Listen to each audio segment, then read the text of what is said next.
que hoje eu acho que acredito é um pouco mais rápido.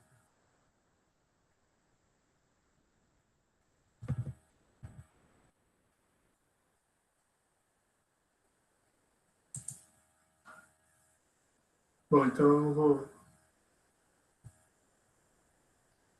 vamos dar início agora à segunda parte do curso. Antes de começar a apresentação em si, ontem a gente recebeu uns módulos fotovoltaicos e uns inversores, tá? Eu quero mostrar para vocês. Esse é um módulo, mais ou menos ele tem essa dimensão de 2 metros.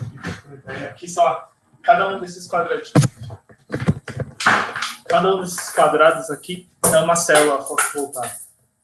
Então, e aí todos esses, e aí essa fileira está conectada em série com essa, e essa última com essa última série aqui. Então, e aí esse módulo tem 3 diodos de bypass, né, como eu falei na aula passada. Então, se eu der sombra nesse lado, os outros 2 lados ainda continuam funcionando. E o microinversor que a gente vai utilizar nessa instalação é esse aqui. Esse é um microinversorzinho. E aí esse tem 2 saídas para 2 módulos fotovoltaicos, tá? É bem pequenininho mesmo.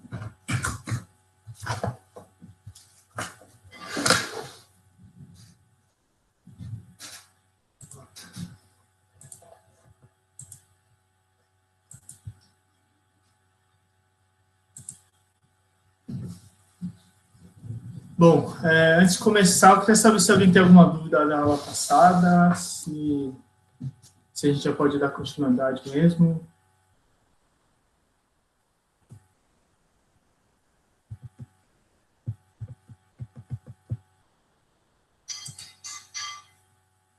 Eu vou continuar aqui. Na aula passada eu trouxe essa tabela, né, que era de geração de energia, que eu tiro do PV-SYST. E aí, só para matar a curiosidade também, eu calculei como se fosse para... Esse como se fosse 100% para norte, tá? E eu calculei leste, oeste, como se a gente estivesse girando para o sul também. E aí, esses foram os resultados. Então, a gente consegue notar que a gente tem uma queda de rendimento, de geração de energia, tanto para o oeste, isso aqui bem parecidos um para o outro. O que muda muito é pequenas angulações, assim, mas para o sul a gente vê uma queda bem drástica. Então, a gente vê como afeta o ângulo que o módulo fotovoltaico está virado. E os quatro lados, eu estou considerando 23 graus, para manter pelo menos uma constância. E na aula passada também eu perguntei, né, o que vocês pensam quando escutam sobre energia solar fotovoltaica? E as palavras mais comentadas foram sustentabilidade, energia limpa e a palavra renovável.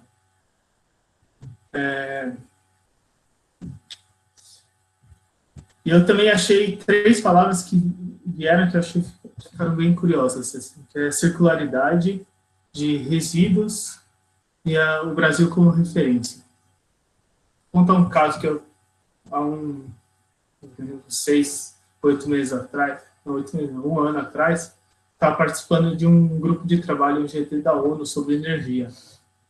E aí eu trouxe esse aspecto, porque o Brasil não pode ser... O Brasil já é referência em energia renovável, né?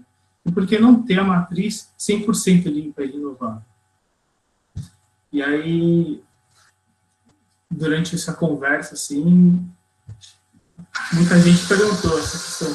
Será que o Brasil quer mesmo essa matriz 100% limpa e renovável? Será que para todos os players envolvidos faz sentido ter esse tipo de matriz? Então, às vezes, por mais que a gente queira, a gente como consumidor final, verifique isso como um mundo ideal, às vezes, por forças maiores, a gente fica longe desse mundo, assim. Sobre circularidade, eu não sei se foi pensado na questão da economia circular, né? Mas é uma área que eu me interesso muito. E quando a gente pensa em energia solar fotovoltaica,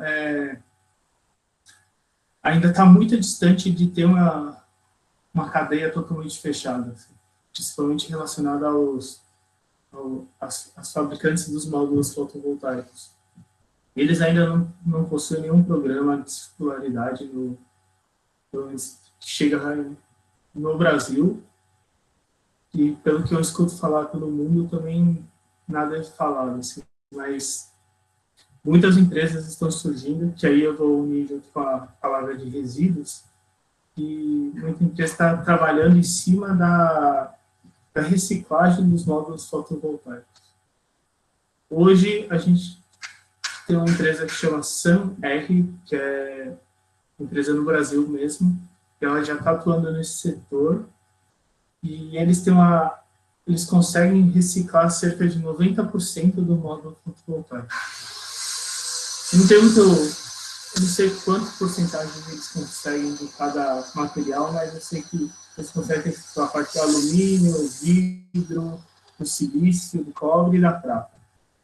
Mas realmente eu fui atrás para saber a porcentagem direitinho, mas acabei não encontrando, mandei e-mail, eles não me responderam.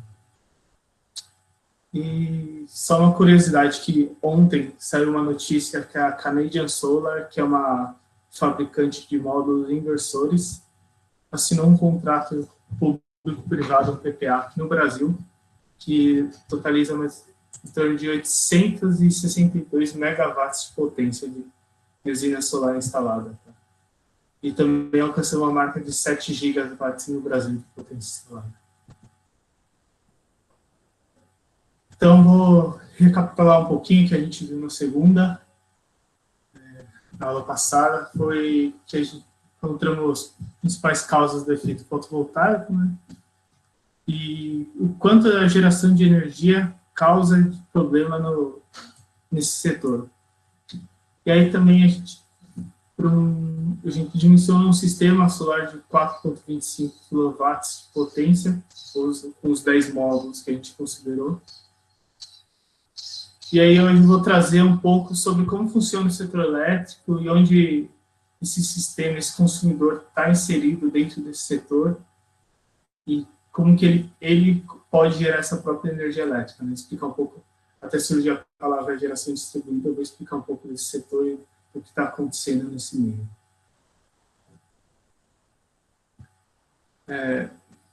Começar, desculpa por esse slide aqui, eu não consegui achar um design melhor para apresentar sobre esse setor, tá? Mas, basicamente, ele é todo em laranja aqui, são os órgãos políticos, e os azuis, esses 3 azuis, são os órgãos técnicos. O CNPE é o órgão que faz o planejamento de todo o sistema de energia elétrica. Então, é ele que define as políticas energéticas, diretrizes do setor. E aí o MME, ele entra, que é o Ministério de Minas e Energia, ele entra para fazer o planejamento de como atingir o que o CNPE definiu. Então é como se o CNPE falasse, a gente quer chegar a 100% matriz renovável. Então o MME vai fazer um estudo para ver em quanto tempo a gente consegue alcançar e como a gente vai alcançar essa transição. O CMSE, que é o Comitê de Monitoramento do Setor Elétrico, ele é responsável no setor de geração de energia. Então, ele faz todo o monitoramento e vê a necessidade ou não de ampliação do setor de geração. E a EPE, que é a Empresa de Pesquisa Energética, ela é responsável junto com o IME, ela responde diretamente para o IME, né? Só que ele é um órgão separado. Mas eles são responsáveis por fazer um grande estudo, que é o Plano Decenal de Energia. É um estudo que eles olham para quanto de energia daqui a 10 anos o Brasil vai estar precisando. Então, com base nesse estudo, o IME toma seu planejamento também. A ANEEL, que é o órgão responsável por regular todo o setor. Aqui, agora já olhando para a parte técnica.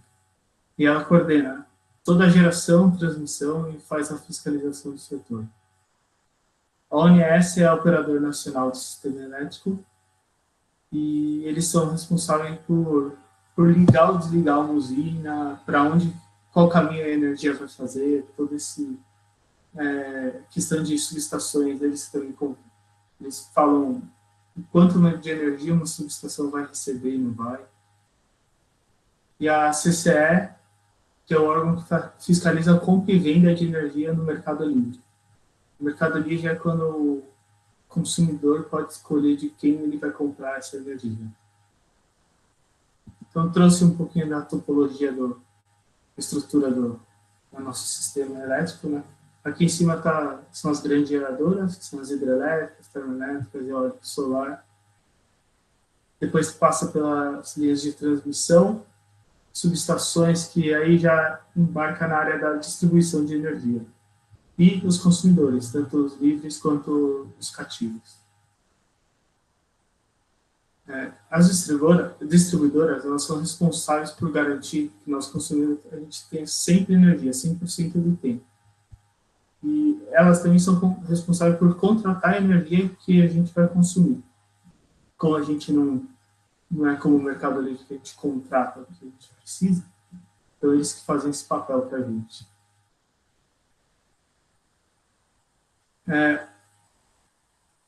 O mercado livre, o cativo, ele é separado pela quantidade de energia que a gente vai utilizar pelo nosso consumo e a quantidade de potência de uma usina que a gente vai precisar. Então, que aí tem a ver mais com a demanda de energia, né? Então, aqui, quando a gente pensa em grandes consumidores, são, por exemplo, usinas de 5 megas, apenas um consumidor pode consumir. Então, ele já pode tá inserido dentro do mercado livre. Então, para trabalhar com a energia solar, a gente pode trabalhar em 3 setores. Né? Tanto no setor da geração de energia, aí a gente trabalha com a venda por leilões de energia. Dentro da geração distribuída, a gente vende direto para o consumidor final, ajuda ele a reduzir a sua conta de luz, deixar o imóvel dele mais sustentável. Ou venda direta para o mercado livre, né? A gente considera uma usina específica para um grande cliente. E como funciona os leilões de energia? Um comentário. Oi, claro. Na distribuição, já não tem rede de 800 kW? Na distribuição, não. Ele fica na transmissão só. Ah, só na transmissão? Só. Ah, porque eu acho que era de Belo Monte, que já tinha 800, que era ultra rápido. Perfeito. É a única no Brasil, a de 800 é de Belo Monte. Ah, tá bom. Obrigada. Nada, foi isso.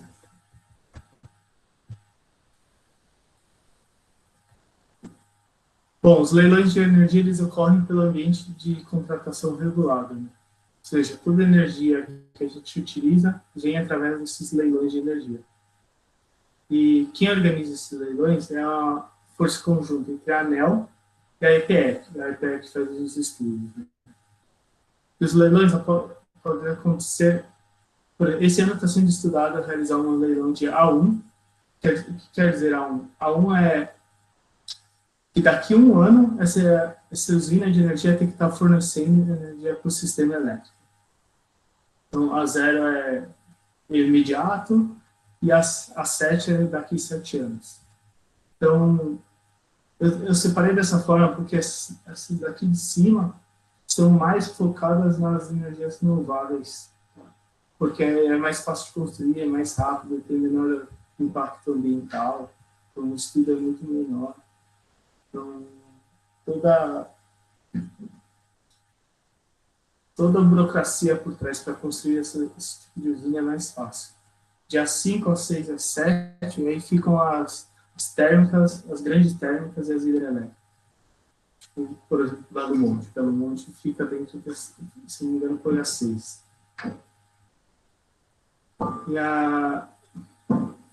E a distribuidora de energia, ela não ganha para essa energia que ela contrata. ela é responsável só por te fornecer energia. Então, ela é como se fosse o frete da energia. Então, a gente paga pelo frete, não pela carga que ela está transportando.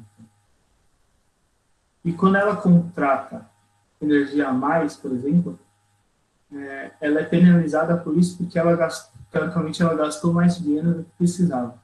Mas quando ela contrata menos, aí ela tem que comprar energia no mercado de curto prazo. E aí, quando ele compra de mercado de curto prazo, normalmente a energia é muito mais cara do que quando ele participa de um leilão de energia.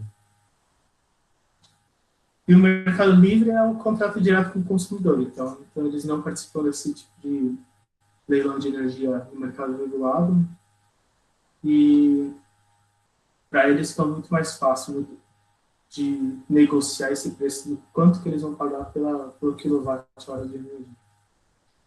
Mas eles ainda continuam ligados às distribuidoras das transmissoras. Tá? E aqui um pouco do Mercado Livre.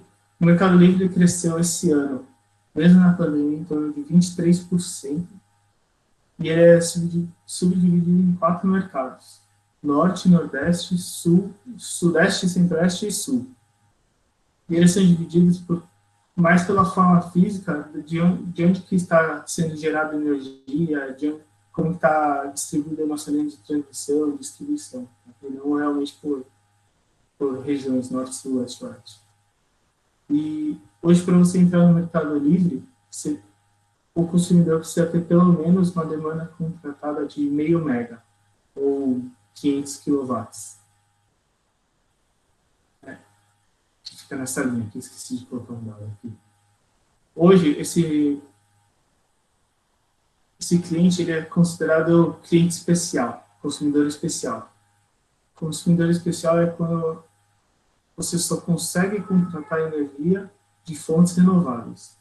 Então, aqui entra energia solar, eólica, biogás, hidrogênio, todas e até as PCHs hidrelétricas. Tá? Aí, daqui para frente, é o mercado livre que você pode contratar de qualquer fonte.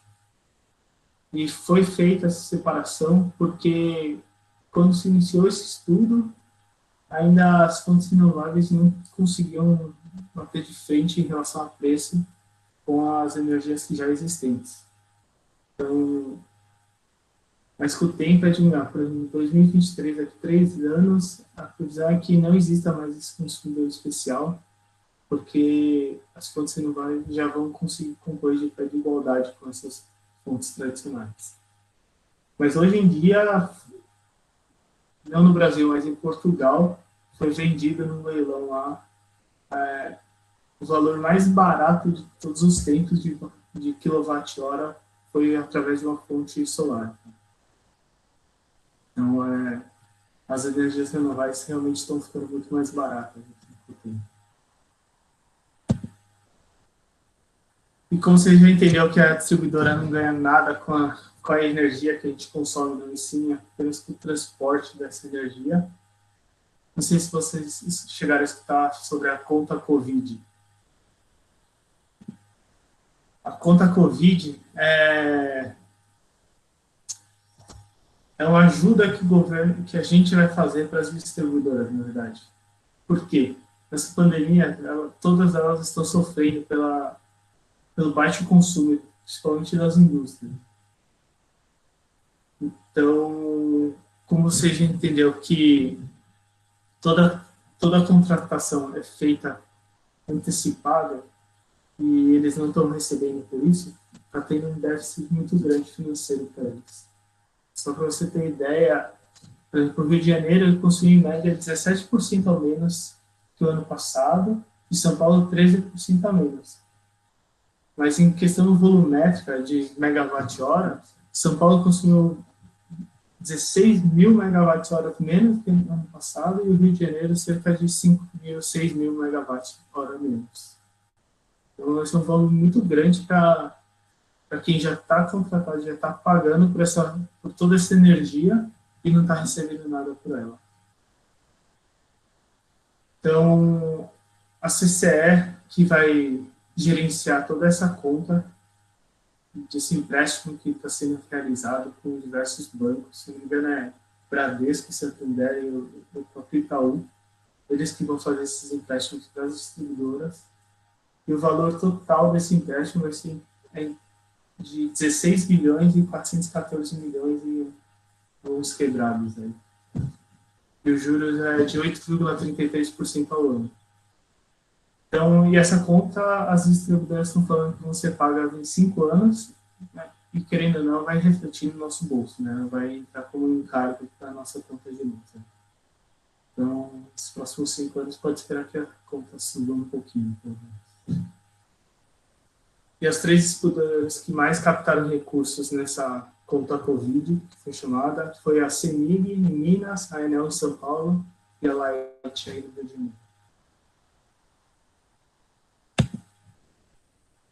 Bom, a gente falou um pouquinho sobre o Mercado Livre, como a energia solar pode entrar no Mercado Livre, e agora eu vou falar sobre a geração distribuída. Aí acho que é um ponto interessante e divertido aí da aula de hoje. E por que foi criada essa área de geração distribuída? Né? Ela foi desenvolvida porque a gente tem uma estimativa de perda no setor elétrico de 12%. Isso quer dizer o quê? Que de toda a energia que a gente gera, 12% a gente perde durante a própria geração, a transmissão e a distribuição até chegar aos nossos imóveis. E esses 12% torna a perda o terceiro maior, como se fosse o terceiro maior consumidor de energia do país. E isso é um buraco muito grande na própria geração. Então, em 2012, foi lançada a primeira resolução normativa relacionada à geração distribuída,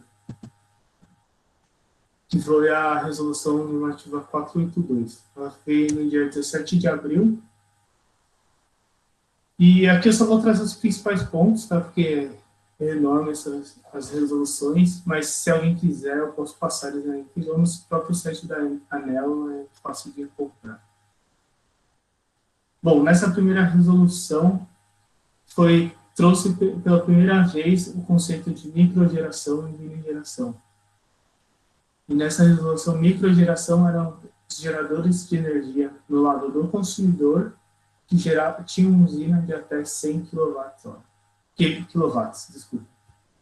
E na minigeração, uma usina de potência de até 1 MW. E também, nessa própria resolução, trouxe a introdução à compensação de energia. Que toda essa energia que você gerasse não consumisse no exato momento, você teria até 36 meses para consumir após o mês de geração. Aí, 3 anos depois, a gente teve, na verdade, não a primeira, a segunda revisão.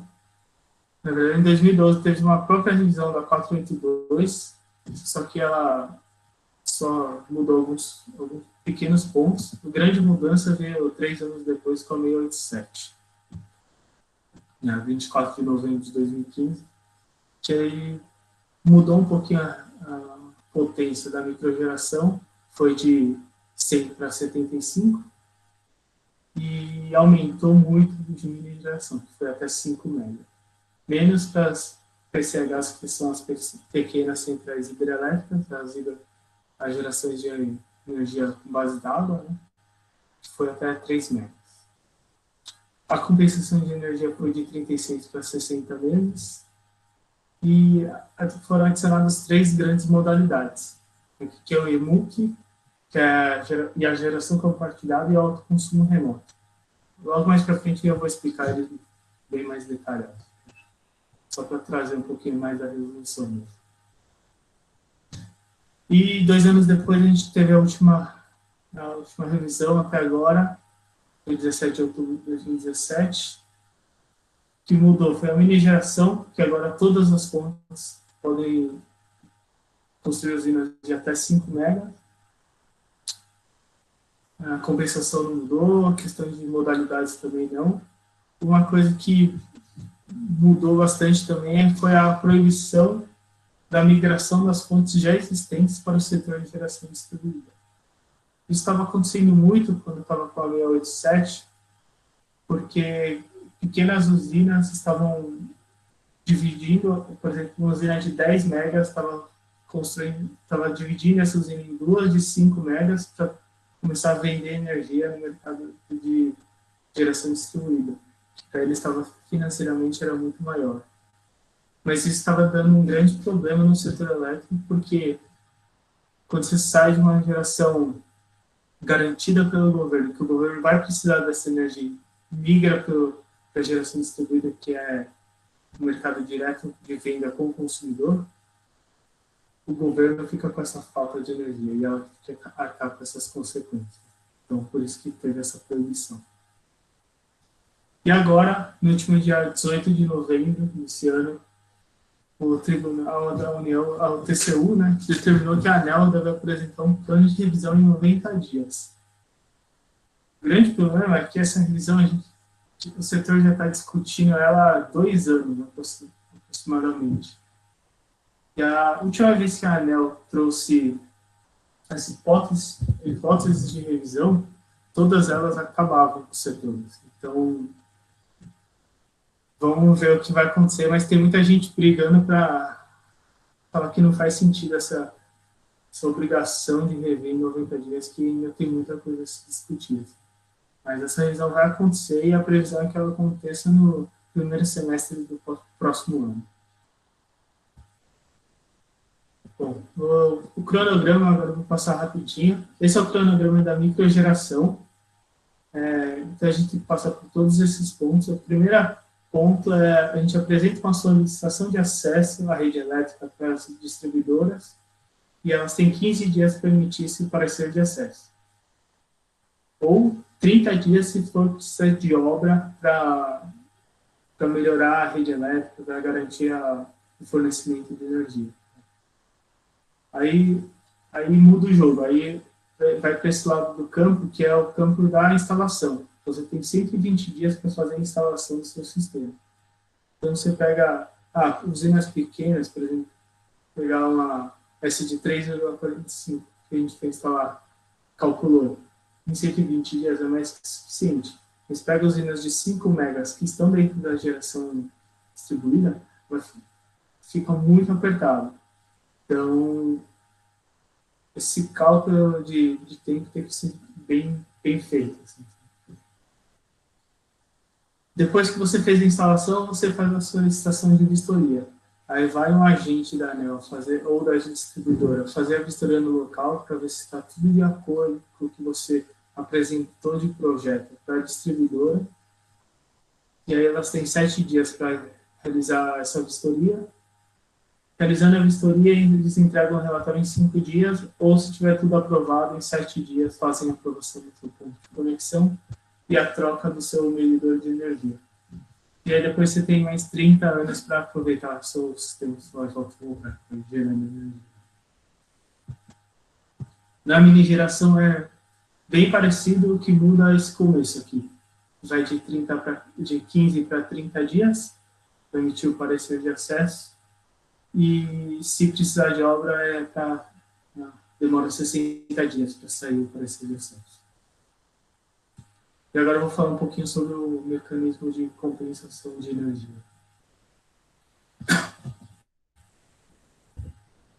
Existem 2 tipos de mecanismos de compensação de energia, o feed-in tariff e o net metering. Net metering é o que a gente utiliza no Brasil. Então, o feed-in tariff é um incentivo para a produção de energia elétrica por meio de todas as fontes renováveis, como o net metering. Só que a grande vantagem, ou desvantagem, não sei dizer, é que quando você gera essa energia e joga na rede elétrica essa energia que você gerou, você recebe um valor financeiro por ela. Tá? Então, e se você está gerando uma grande quantidade de energia, ou gera mais do que você tinha prometido gerar, você ganha um bônus por estar gerando a mais também. E os países que utilizam esse feed-in tariff são países como a Austrália, Irlanda, Estados Unidos, Alemanha, Canadá, Japão, todos eles estão inseridos no feed-in tariff. Como eu disse, o Brasil está dentro da net metering, que é conhecido como um sistema de compensação de energia. E como o próprio nome diz, né, ele compensa essa energia gerada. Então, por exemplo, você gerou 500 kWh esse mês, só que você só consumiu 400. Então, você vai gerar 100 kWh de crédito para consumir nos próximos 60 meses. Então, dessa forma. E você pode, não precisa consumir 100 kWh, pode consumir 10 kWh no mês, 30 no outro, e sempre vai acumulando ou subtraindo desse crédito que você gerou. Agora, então, vou explicar sobre as 4 modalidades da geração distribuída, que é a geração junta-carga. Vou começar pela geração junta-carga e o EMUC, que é o empreendimento com múltiplas unidades consumidoras. Bom, a geração junta-carga possui apenas uma unidade consumidora, então pode ser um imóvel residencial, comercial, e o próprio nome diz, né? Você está gerando a sua energia junto à carga, junto de onde você está consumindo essa energia. Então, aqui não tem muito segredo. Já a próxima modalidade, que é o EMUC, com unidades consumidoras, é bem parecida com ela, porque elas têm em comum que a geração também tem que ser junto à carga. Tá? Então, qual é a diferença entre elas? Que aqui é como se fosse um condomínio. É um prédio que constrói uma usina de energia fotovoltaica para eles e toda essa energia gerada pode ser compartilhada entre todos os consumidores do prédio que estão associados a esse condomínio. Então, nesse tipo de modalidade, a gente pode trabalhar de 3 formas. A primeira é que toda essa energia gerada, distribuída, é diretamente entregue para os consumidores. Aí nada é consumido no condomínio, nas áreas comuns ou o que for preciso, segurança. O segundo caso, que é quando ocorre simultaneidade, e é quando você gera energia e o próprio condomínio está consumindo essa energia, e aí todo o crédito que você gerar após essa simultaneidade, ele é distribuído entre os condôminos. E o último caso é, mesmo que exista essa simultaneidade, você pode abater primeiro de toda a energia que o condomínio consumiu, para depois o restante distribuir entre os consumidores. Então tem essas 3 possibilidades. Antes de eu seguir, alguém tem alguma dúvida em relação à geração de junta-carga e o EMUC?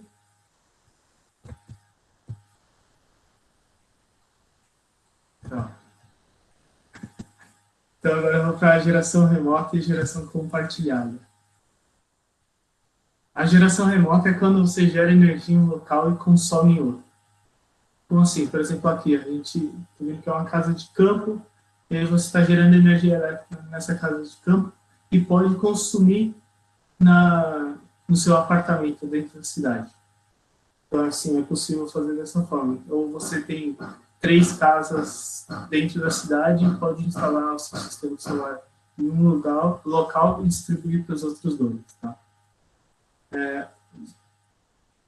Os únicos requisitos é que toda essa energia que você gera ela tem que estar na mesma área de concessão da distribuidora de energia, ou seja, se você gera na Light, essa energia tem que ser distribuída dentro da Light, se você está na Enel Rio de Janeiro, dentro da Enel Rio de Janeiro, Enel São Paulo, só dentro da Enel São Paulo. E também eles devem estar, todas as faturas de energia devem estar ligadas no mesmo CPF ou no CNPJ. Eu não consigo distribuir na minha conta, por exemplo, uma conta está no meu nome, a outra está no nome da Raíssa. Eu não posso fazer essa transferência de energia. E a última modalidade é a geração compartilhada. E essa é parecida com a remota, no sentido de que a usina de energia ela pode estar em qualquer lugar dentro dessa área de concessão. Então, porém, nesse formato, a gente tem o costume de criar ou cooperativas ou consórcios, que aí gera uma cooperativa e todos os cooperados são beneficiados com a geração de energia. E Essa geração de energia não precisa ser, por exemplo, 10% para cada um, não. Pode ser 10 para um, 20 para outro, 30 para outro, 5 para outro, então, independente da porcentagem. Mas pode se distribuir entre todos os cooperados. E no consórcio é a mesma coisa. Só que a cooperativa é destinada para a pessoa física e o consórcio é destinado para a pessoa jurídica.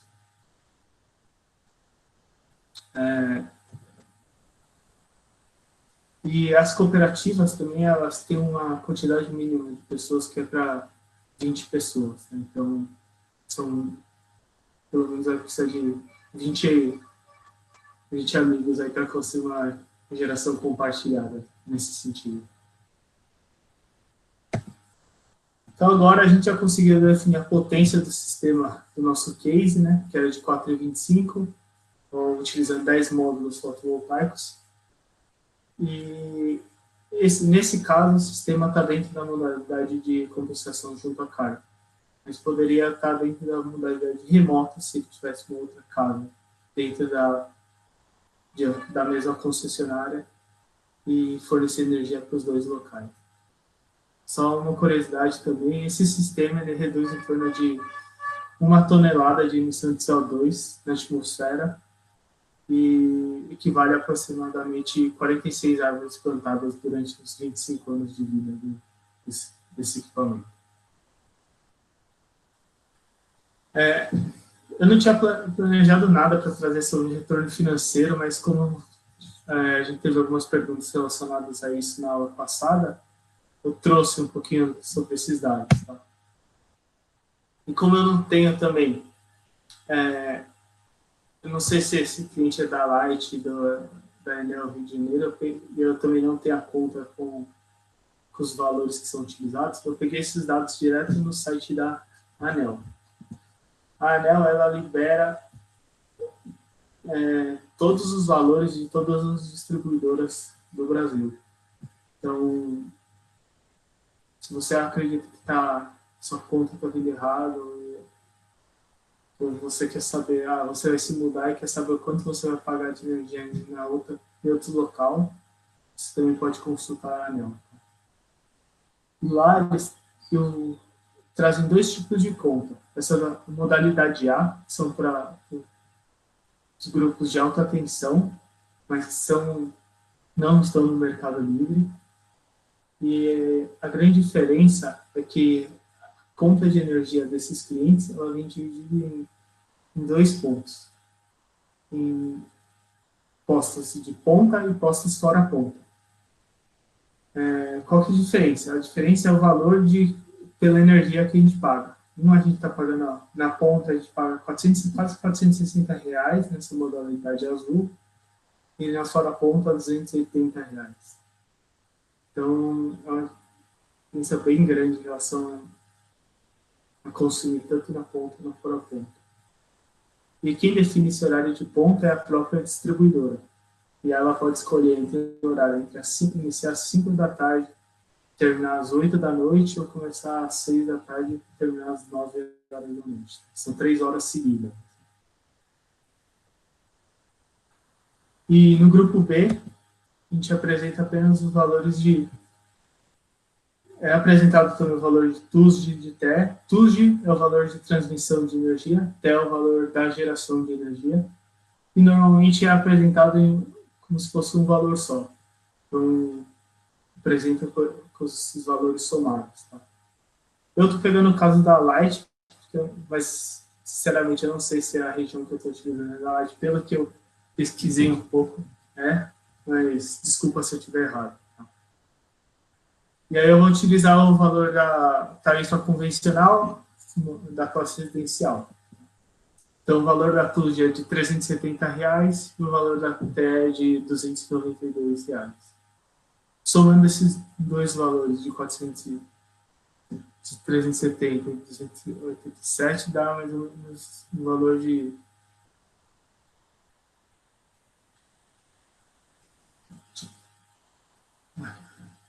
R$600, mais ou menos. E de acordo com o próprio site da Light, o imposto pago por PIS/COFINS mais ICMS de PIS/COFINS é 5,35 e de ICMS é de 29%. Ou seja, a gente está chegando num valor de aproximadamente R$ 1,04 por quilowatt-hora. Então, lembrando, a gente tem um consumo médio de 600 kW, um custo de 1,04, e a COSIP da Light é de R$ 12. COSIP é a contribuição para a iluminação pública, ou está como COSIP, ou como CIP, ou escrito mesmo para a contribuição para a iluminação pública. Então, dá um custo total de R$ 636. E tem a questão da taxa de disponibilidade, R$ 100. Então, o custo mínimo, nesse caso, que a gente precisa pagar para a distribuidora é de R$ 116. E não sei se vocês lembram desse gráfico, dessa tabelinha que eu trouxe, né, era do consumo, né, de mais ou menos, que a gente estipulou para dar uma média de 600 kWh por mês de consumo. E aí eu calculei quanto de geração de energia a gente está gerando e o quanto a gente vai conseguir pagar, ou quanto a gente vai precisar pagar após a instalação do sistema fotovoltaico. Então, em laranja é o nosso consumo sem o sistema fotovoltaico, em azul é o quanto a gente está gerando de energia, e em verde o quanto a gente vai precisar realmente pagar para a distribuidora de energia. Então, a gente consegue ver que ele sempre está beirando o valor mínimo aqui. Então, esse é um tipo de sistema que a gente pode falar que foi bem dimensionado. Eu também aproveitei e fui atrás de valores dos equipamentos fotovoltaicos. Eu fui atrás de equipamento de microinversor, do inversor tradicional de string e do inversor com otimizador de potência. Para o inversor de string, encontrei um valor de aproximadamente R$ 21 mil, projeto, instalação, tudo pronto para você estar utilizando essa energia. O microinversor ficou na base de R$ 23 mil e os com otimizadores de potência na base de R$ 29 mil. Como o inversor com otimizador ficou muito distante dos outros dois, eu nem estou considerando na comparação entre o inversor de string e o microinversor. E aí, para calcular o payback, a gente também está utilizando o cálculo de payback descontado, que é considerando a inflação do Brasil e toda a inflação energética. A inflação energética é quando é só o valor da inflação da energia, que a gente está utilizando o valor de 7% ao ano, mais ou menos. E aí a gente chega no valor de payback, e esse é o gráfico de payback que a gente traz.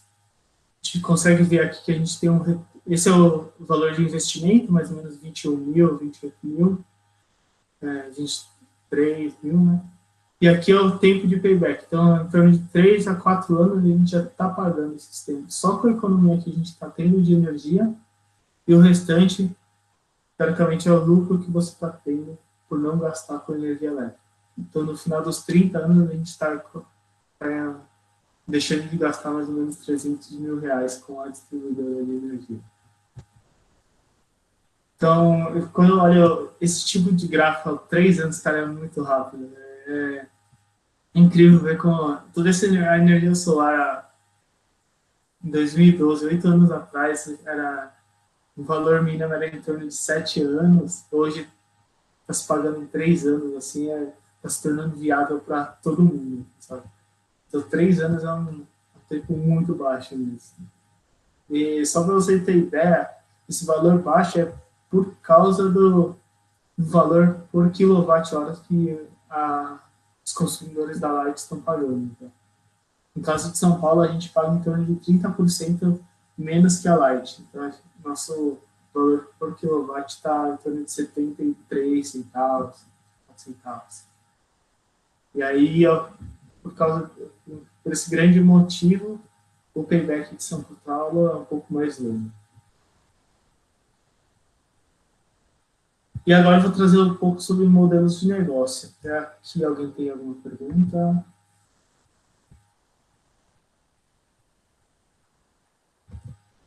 Bom, Agora eu vou falar sobre o modelo de negócio. Então, bom, o modelo de negócio como você gera valor para outra pessoa, né? Ou para o seu cliente, consumidor, fornecedor, para quem quer que seja. Então, no caso da energia solar, não tem nada a ver com as modalidades que a gente trabalha, da geração de autocarga, muito, não. Ele está relacionado em como a gente está agregando não só valor financeiro, mas relacionado aos impactos positivos que a gente causa. E os modelos de negócio eles têm evoluído muito nesses últimos anos, principalmente depois que veio a resolução normativa. Né? O primeiro modelo que surgiu no Brasil foi basicamente compra e venda. A gente comprava e o outro ponto só estava vendendo. Era só esse tipo de transação que estava acontecendo. O segundo modelo é quando começa a envolver três partes. Ou seja, tem o investidor da energia, tem o consumidor e a pessoa que está fazendo o projeto, a instalação e fornecendo equipamento. Então, nesse caso, por exemplo, até os bancos estão entrando, hoje em dia tem bancos específicos para energia solar, com juros bem mais baixos que trabalhavam no mercado. Então, tem investimentos em grandes usinas, acho que a gente consegue. Tem sites de crowdfunding que fazem esse tipo de investimento. Tá? Então, qualquer pessoa tem acesso a investir em usinas solar fotovoltaica que está dentro da geração distribuída. E essa grande característica desse modelo é que você começa a dar acessibilidade a todas as pessoas, né? Então, principalmente por causa do financiamento. E o outro modelo que está começando a caminhar no Brasil, mas ainda muito devagarzinho, é quando a gente começa a integrar toda a geração distribuída para o setor elétrico. Eu falo integrar no sentido de utilizar Big Data, inteligência artificial, inteligência das coisas, smart cities, baterias, carros elétricos, todo o gerenciamento de produção que o próprio usuário final, por exemplo, quando utiliza otimizadores de potência e otimizadores e os microinversores, é uma parte desse tipo de modelo diferente, porque a gente já tem mais precisão de quanto de energia a gente está gerando. Por exemplo, o uso de carro elétrico. Um uso que eu vejo muito, por exemplo, são ônibus de carro elétrico, que aí falta energia no hospital. E essas baterias ambulantes são deslocadas para esse local e começam a fornecer energia para não precisar ligar um gerador a diesel, por exemplo, coisas nesse sentido. Sabe? Então, a gente tem milhões de usos relacionados a essas novas tecnologias que estão chegando. Assim. Mas hoje ainda, realmente, no Brasil, ainda a gente tem que ter o primeiro e esse segundo modelo. E as principais práticas que a gente trabalha é nos modelos de turnkey, compra coletiva, aluguel e leasing. O turnkey é quando a empresa realiza todo o processo junto com o cliente. Então, o cliente fala, eu quero esse sistema, então eu vou pagar os R$ 23.000 para você. Você faz o projeto, faz a instalação e deixa tudo pronto. É isso que ele quer. Na compra coletiva, é similar ao turnkey, mas é como se diversas pessoas comprassem um pedaço de uma usina. Então, a gente consegue construir uma usina gigante e cada um comprar 20 módulos, 10 módulos. E aí a gente consegue ganhar um pouquinho, diminuir um pouquinho o preço, porque a gente tem um volume maior de compra de equipamento. Em duas partes. O aluguel é como se fosse alugar um imóvel mesmo. O equipamento não é seu, você aluga o benefício. Ou seja, você aluga o que o sistema de energia solar está gerando. Hoje, a gente não pode colocar nenhum contrato que a gente está vendendo energia para o cliente final, por exemplo, mas os contratos são feitos na base de aluguel de quantos módulos fotovoltaicos você está alugando, por exemplo. E querendo ou não, esse tipo de modelo, você não precisa estar dando esse investimento inicial, mas a economia que você tem também é menor. E o leasing, que é pouco praticado no Brasil, porque é muito difícil de operar um sistema de leasing. Porque leasing é uma operação bancária que você faz. E quando é uma operação bancária, a empresa precisa ser um banco. E aí, para você ser um banco, você precisa ter autorização do Bacen, e aí rola um monte de burocracia por trás. Fora que, quando você faz um leasing, no seu demonstrativo financeiro da empresa, para pequenas empresas não faz tanta diferença, mas para grandes empresas ela entra como um saldo devedor. Né? Então, para os acionistas isso é muito ruim, quando você pega uma descrição de todo o balanço financeiro da empresa e ela está com um saldo de devedor enorme. Então, financeiramente, para os stakeholders em geral, é péssimo. Então, por isso não é muito aplicado. Então, nesse momento, a gente deve prestar bastante atenção para como montar a melhor maneira de gerar o máximo de valor para o seu cliente. Então, a gente não precisa focar em um tipo deles, por exemplo, só trabalho até aqui. Às vezes, não é o melhor para o seu cliente. Então, a gente tem que começar a pensar nessa forma. Qual vai conseguir gerar o máximo de benefício, o máximo de impacto positivo para ele. E todas essas modalidades você começa a ter a chance de escolher como você vai produzir essa energia, né? Então isso que começa a ficar mais divertido ainda também na geração distribuída. E muitas vezes é legal que nesse caso, por exemplo, de Termiki, a gente consegue trocar um boleto de R$500 que a gente tem com a distribuidora de energia por 2 boletos. Um de R$100, né, que você paga para a distribuidora e outro de R$300 que você paga para esse banco que está financiando o seu sistema fotovoltaico. Então, o sistema já é seu, você já tem uma economia imediata, porque você já está pagando na somatória de 300 mais 100, já dá um valor menor que os R$500 que você pagava. Então, só com a economia você já está pagando o financiamento que você fez. Então, tudo isso é muito legal, né? Incrível.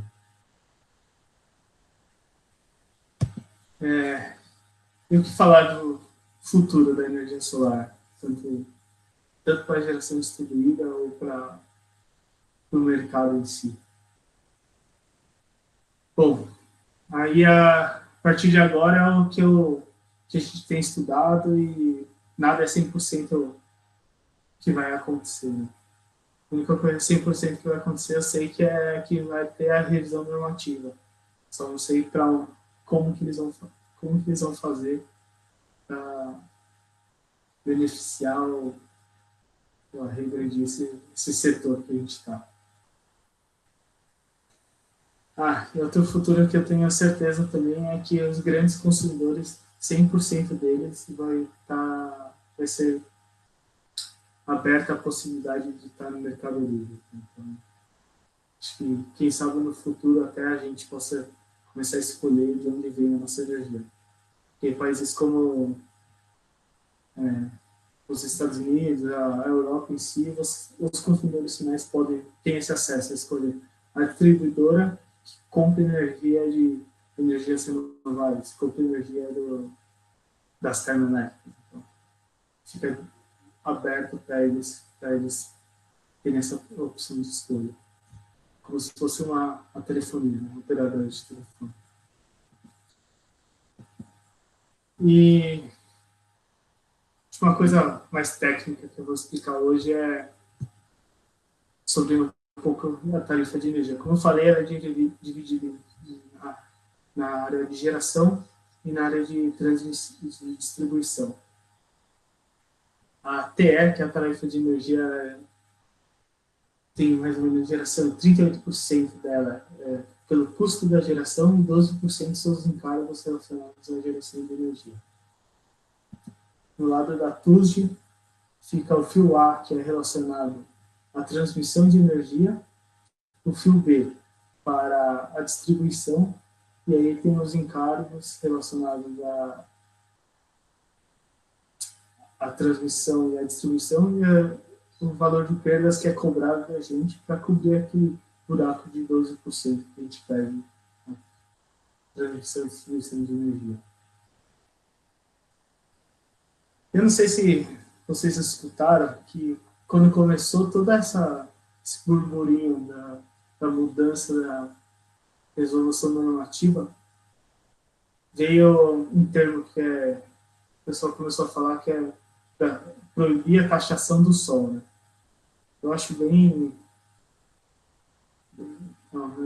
ridículo esse tipo de termo, assim, mas é muito utilizado no mercado. Assim. E ele foi utilizado porque a ANEEL, como eu disse, a ANEEL trouxe 5 possibilidades de mudança da resolução normativa. Se ela trouxesse realmente o que ela estava falando que ia trazer e acabar com o setor. Por quê? Hoje, a gente vai pagar a taxa mínima, ou seja, quanto que a gente é obrigado a pagar pela distribuidora para ela, pelo menos, pagar os custos básicos dela, para manter você funcionando. E, segundo a ANEEL, ela trouxe 5 possibilidades. A quinta possibilidade era você ter que pagar toda a taxa de geração de energia da sua conta de luz, menos o valor da geração. Então, o máximo de economia que você ia ter seria de 38%. A quarta possibilidade seria excluir todo o lado da geração, então seria 50%, você ainda teria que pagar.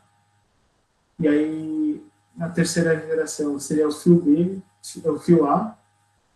Na segunda possibilidade, tirar os encargos e as perdas. E a outra possibilidade é pagar só o fio B. E na possibilidade zero, que é continuar do jeito que está, que a gente acredita que não vai continuar do jeito que está. O que eu acredito que pode acontecer, tem grande chance de acontecer, é o fio B ser obrigado a pagar daqui para frente. Tá? Então, em torno de 28% vai diminuir o máximo de eficiência de economia que a gente vai ter. Então, hoje a gente consegue obter até 95% de economia na conta de luz do cliente, então ele vai diminuir para 70%. Então, vai cair bastante. E aí, querendo ou não, afeta muito esse setor, né? Porque o payback vai aumentar muito mais. Então, aí, nesse caso, o payback dessa nossa usininha iria para 5 anos e pouquinho. É rápido ainda, mas mesmo assim, aumenta bastante. E esses valores, todos esses valores estão sendo os impostos, aquele PIS, COFINS e o ICMS, e a contribuição pela iluminação pública, ainda tem que adicionar esses valores. Bom, por isso que a distribuição de energia, a geração distribuída vai ser bem afetada. E agora eu vou falar um pouquinho do que eu acredito, bem focado no setor de fotovoltaico. Tá? Eu acredito que daqui a 5, 10 anos, 90% de todas as plantas fotovoltaicas vão ser totalmente digitalizadas. Eu lembro que eu falei a questão de monitoramento do sistema, vai digitalizar e vai ter toda essa tendência. Então, tudo que a gente vai conseguir ter todo esse monitoramento remoto. Outra grande utilização e atualização que está para vir é da inteligência artificial. Então, integrar a inteligência artificial com as plantas fotovoltaicas vai facilitar muito tanta detecção de como gerar mais energia, diminuir o custo com OIM, né, custo de manutenção. Além disso, a inteligência artificial pode criar milhões de outros mercados que estão por vir, assim, tanto para identificação e proteção de falhas dos módulos, novos algoritmos para rastrear como seguir melhor o sol, entender como realmente a planta em si está funcionando e fazer com que ela consiga gerar mais energia, aumentando a eficiência dela. Então, tudo isso pode ser agregado quando se pensa em inteligência artificial. Outra tendência, como falei, é as usinas serem realmente totalmente remotas. Então, não ter nenhum operador nas plantas de energia. E isso vai acontecer por causa da internet das coisas, robôs, o 5G que está começando a entrar no mercado vai ajudar muito nessa transformação. E aí toda a inspeção das usinas vai ser feita por drone, uso de robôs, e assim se consegue aumentar muito a precisão, a segurança da operação do sistema. Vai ter todo o suporte proativo em 24 horas, né? E, querendo ou não, o custo realmente cai muito por você não precisar deixar uma pessoa no local. E se a gente tiver milhões de usinas uma próxima da outra, assim, às vezes um drone é capaz de fazer toda a operação, controle dessa grande área. Assim. E se a rede fosse inteligente, hoje diversos imóveis tivessem energia solar, talvez no caso do Amapá, por exemplo, a gente eles não estariam passando por essa grande dificuldade. Assim. Então, se a gente tivesse energia solar bem distribuída, operando de forma inteligente, às vezes a subestação não precisaria estar funcionando e os consumidores estão fornecendo a própria energia para eles mesmos, entre eles. E aí, para isso funcionar, também é obrigado ao uso de bateria. Né? Os valores ainda vêm caindo, mas ainda está muito distante. E na semana passada, eu estava lendo um artigo falando que em 2025, em torno de 30% de todos os sistemas fotovoltaicos eles vão ter instalados um banco de baterias junto a eles. Tá? Então, 2025 está aí, né? Daqui 5 aninhos. Né? Então, se continuar esse ritmo, tem grande chance de a gente começar a ver grandes players de baterias aqui no Brasil. Também. E outro ponto que eu vejo são usinas virtuais. Como que funciona isso? É como se fosse... Né, eu produzindo energia aqui no meu escritório e toda essa minha geração de energia eu coloco disponível no ambiente virtual. E aí qualquer pessoa pode comprar essa energia e todo gerenciamento de forma colaborativa e todo mundo participa. E a tendência é o uso muito maior da colaboração do que da centralização das pessoas. Né? E aí eu vejo muito a aplicação do blockchain em si para garantir a própria segurança de todos os dados. E pensando em segurança, também a gente tem uma tecnologia que está vindo que é de pensamento da própria segurança ativa do sistema, assim, que é contra uma falha que ocorre muito no lado, muito não, mas pode ocorrer no lado da corrente contínua, do lado da geração de energia em si, né? Que tem um fato que acontece que é um arco elétrico, né? Que quando você tem mau contato entre duas peças, mesmo às distâncias, ele ainda conseguem transmitir energia entre elas. E quando forma esse arco elétrico, em contato com a atmosfera, ou se entrar em contato com o módulo fotovoltaico, que a parte de trás é de plástico, ela pode pegar fogo e causar grandes danos. Né? Então, pensando em desenvolvimento de tecnologia nesse sentido. Assim. E as últimas duas tendências que eu acredito que pode chegar no setor, aí tem a ver com, eu estava falando do design modular, que tem a ver com a Tesla, né, do Powerwall. Você consegue colocar o tamanho que você quer e vai ampliando e vai diminuindo a hora que você precisa das usinas. Tanto de inversores, o PCS e os dispositivos de armazenamento. Então, essa é uma das grandes tendências que pode vir. E a última que enxergo é realmente a segurança e a confiabilidade. E se a gente conseguir garantir que é um sistema confiável, porque a gente iria precisar construir grandes usinas hidrelétricas e destruir grandes áreas para alagar e perder todo esse bioma.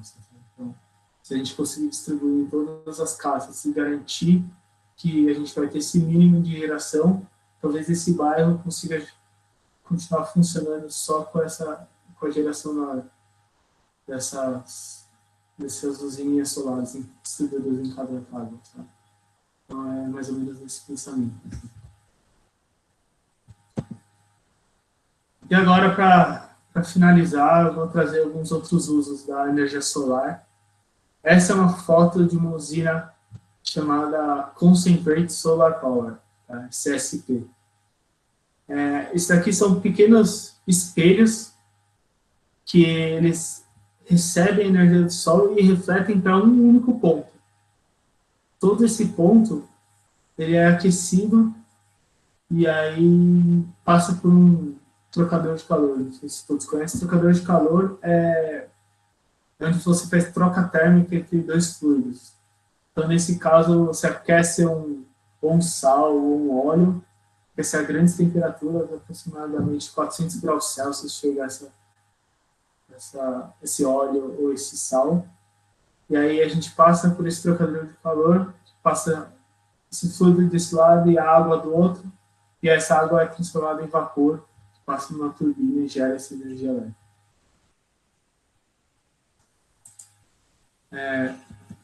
Esse é outro tipo de CSP. Eu comecei trabalhando em energia solar com esse tipo de usina. Tá? Eu fazia cálculo térmico desse fluido com a radiação solar. Assim.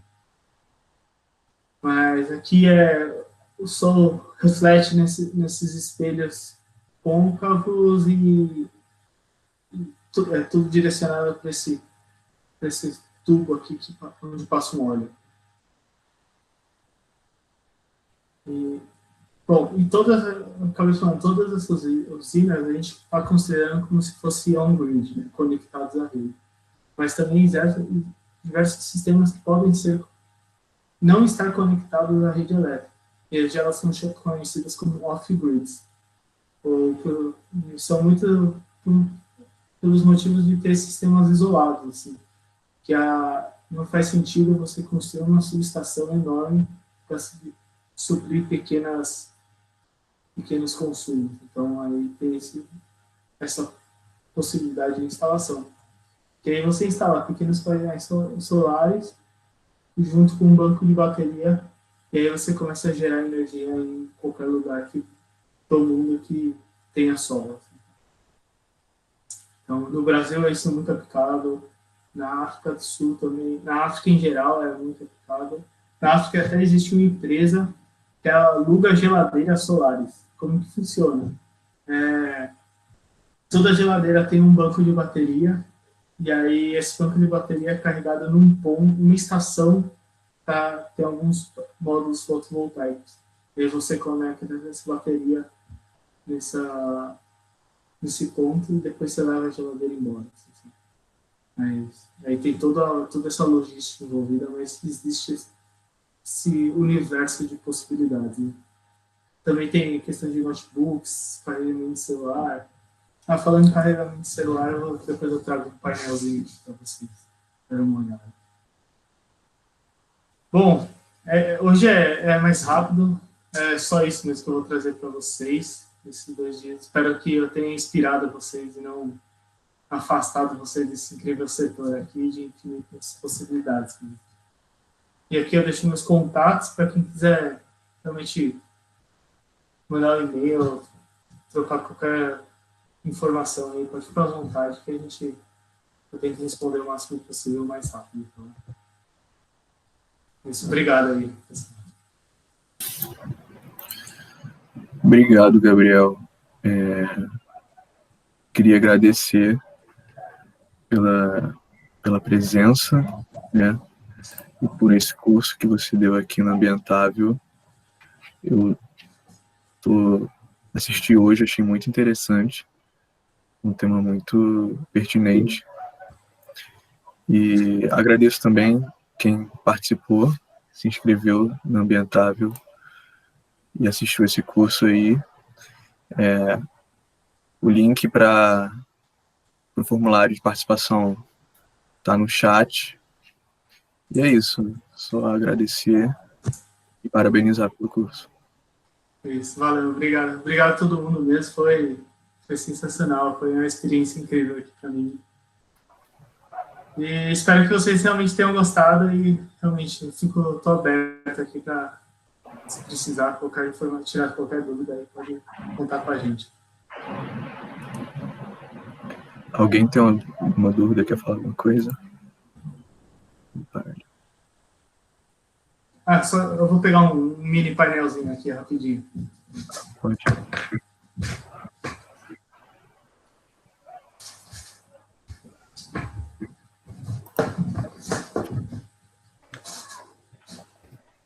Para vocês terem ideia, eu carrego um painel fotovoltaico na minha mochila, tá? É desse tamanho aqui, ó, super leve. E aqui são os módulos fotovoltaicos. E aí eu consigo guardar ele e carregar qualquer tipo de dispositivo pequeno, tá? Então, tem milhões de usos, assim, solar é incrível, assim, realmente, ele bate sol, a gente consegue gerar energia. É isso, gente, eu vou parar aqui de gravar.